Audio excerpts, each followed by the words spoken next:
What's going on, guys? Welcome to episode number 6 of the Road to the Show series, the story of Ricky Holberman. So, the last time you guys saw Ricky, he was in a AA Sea Dogs jersey, a Portland Sea Dogs jersey, and he's starting to get some hate mail, guys. Thunder Forever says Holberman needs 2 weeks to get 2 hits.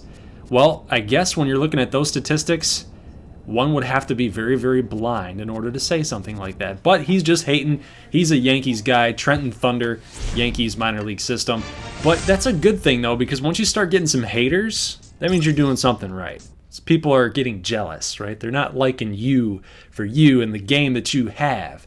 So, guys, Ricky Holberman is getting his major league debut here, June 19th, 2018. Remember that date, because it's going to go down in history as one of the greatest dates in Red Sox history. No, I'm just kidding. We'll have to see how he does. We're not playing too hot. We're not playing too well. 40-33 are the Boston Red Sox, and the Twins are actually playing pretty solid themselves, and he's actually starting to sign some autographs, some kids that probably don't know who he is quite yet, but he's going to have to go up against Michael Pineda to lead off his major league career. So, guys, you are now seeing officially live Ricky Holberman's first at-bat in the major leagues. In target field, mind you. So he's going to take a strike here on the outside corner. So Pineda challenging Holberman with a fastball. Now, when he's in an 0-0 count, Holberman usually does really well. So it's interesting that Pineda is coming like right after him here. Took a little off here on the inside corner. Going to get the strike on a 93-mile-an-hour fastball. So Holberman's going to find himself down in the count here, 0-2. And Holberman is actually going to take, almost going to go around in this 96-mile-an-hour fastball from Pineda. This pitch has some movement on it, that little two-seam action coming in on the inside corner, and Holberman's actually going to ground to third base, and third baseman's going to make the throw. So Holberman actually gave it a good run there down the line. So he took a hard 90 right there to try to get there, but he's going to get out for his major league at bat, his first one. So we see him on defense here making some good plays, and his next at bat, he's actually going to flare out to the potential Hall of Famer Joe Mauer in foul territory. So a little bit late. Holberman's a little bit late on that fastball from Pineda. Pineda is still out there. He's actually going to get a strike called here on a 3-0 count. So hopefully Holberman can at least draw a walk here, get on base some way, any shape that you can, because you're down 7-1. Got to make something happen here. So we do get a strike called after a swing and a miss, and it's going to be 3-2, and Holberman's going to take this pitch low and inside for a ball. So he's actually going to get on base. So really good thing there for the Red Sox. We now have Pineda with his first walk of the game. Actually had to go to Holberman. So they get about 2 runs scored on that, and in the top of the 9th, Holberman's going to come on up in a clutch situation here. Even if you hit a home run, you're still losing 7-6. So Holberman's just trying to drive the baseball in a gap somewhere, get a base hit, and just be patient. Be patient. Wait for something that you can drill, something that you can drive. Ones are wild here. 11 pitches, 1-1 count, facing a lefty, and Holberman's going to swing and a miss at the slider. So things are a little bit different than AA, aren't they, Ricky? A lot of pitchers with good movement and heavy fastballs. So we see here that he's actually going to get on base yet again. So he's still searching for that first major league hit, the elusive first major league hit. But he's actually going to get hit on this pitch, and he's gladly going to take first base as the major league leader in batting average. 351 is Eduardo Nunez with the bases loaded. So if you hit a home run here, you're going to tie the ball.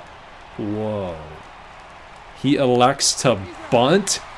Eduardo Nunez lays a bunt down, and the Twins win. Unreal.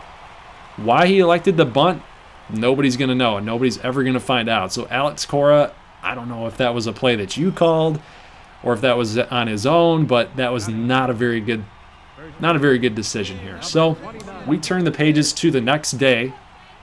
Holberman does get the start at first base yet again. And with a runner on first base, he's going to take a fastball low and outside. He's going to foul it off.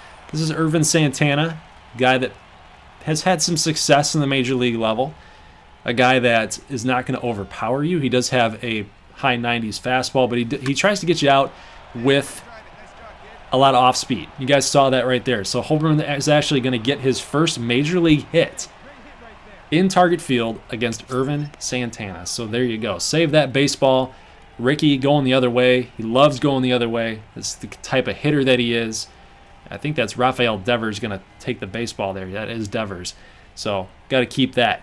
Actually, the third base, that's pretty funny because the third baseman that's blocking Holberman to becoming the Red Sox third baseman is Rafael Devers. So he actually takes the baseball and he's going to hand it back to him once he gets back in there. And we see Nunez is actually going to drive the baseball all the way into the left center field gap, and Ricky's rounding third. He's going to head to home, and he's going to get in there safely standing up. So the Red Sox are now up 2-0 in the top of the second, and that's a good sign for this Red Sox team, guys. So Holberman gets on base, Nunez drives both of those guys in, and they're leading this baseball game here. So here's Tanner Roark. Red Sox actually acquired Tanner Roark in a trade with the Washington Nationals, so the Red Sox looking for some pitching depth. And in Ricky's next at bat here in the top of the fourth, he is actually going to pop out in foul territory to Joe Mauer yet again.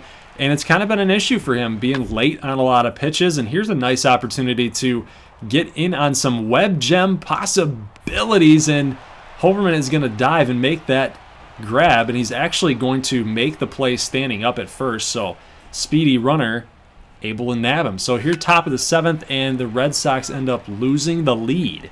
Remember, they were up 2-0, and now it's 10-2. So the contact versus righties is going down way bad. And Santana is going to stick it out and get the win. He pitched really well. Twins win yet again, and the Red Sox are starting to dip here. Is it Holberman's fault? That is the question going forward. Is his ability to not get it done in the clutch the main reason why the Red Sox are starting to lose games? So, got to talk to the reporters. They're not asking any questions other than just, hey, congrats on your first major league hit. And honestly, he was just kind of really humble about it. Really, that's really what Ricky is all about. Got to be Mr. Humble, right? Can't let your ego get a hold of your game, because that's when they actually start to cause a lot of drama in the locker room, cause a lot of bad media attention. So we're going to go back home to Boston and take on the Seattle Mariners against Felix Hernandez, and already up 1-0, and Holberman having already grounded out in his first plate appearance. He's actually going to get a base hit off of King Felix. So already 2 hits for Holberman so far in his major league debut, and I want to use that word sparingly, debut. It is technically a debut because now he's in front of the hometown fans for Boston. And after that base hit, so he's going to get to first, but he's not going to be able to score. It's still 1-0 here in the bottom of the 7th inning. Facing a full count against Felix Hernandez, and he's starting to give him everything but the kitchen sink.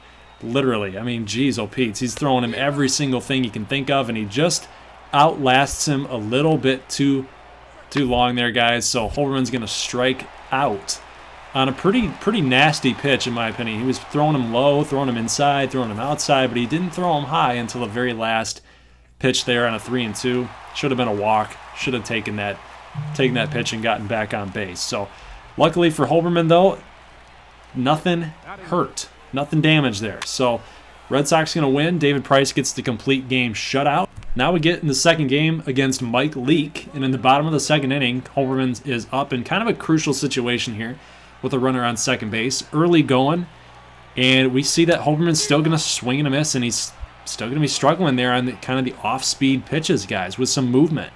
So for whatever reason, he has not been able to translate what he was doing at the AA level to the major league level. And I say that with some question, but I'm kind of being facetious a little bit, because if we're really being honest, the major league level, as far as pitching goes, is a lot different than what you're going to be facing down in AA, of course. So we see Holberman trying to turn a double play. I'm going to put that blame on him as to why the reason was that they didn't turn it, mostly because I think his arm strength is still too low, especially at first base.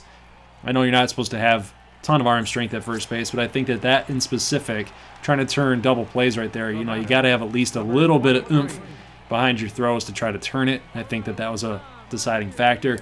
Saw Holberman strike out in the last at bat, but he's going to come back and get another base hit. So he's got two hits in this series against Seattle, had 1 hit against the Twins, so 3 hits total. And, just when you started thinking that Holberman was starting to struggle a little bit and Major League Pitching was trying to figure him out, he's starting to come around a little bit. So hopefully going forward, guys, in the next episode, we'll see him take the next step. So I'll see you guys in the next one next Friday. As always, peace.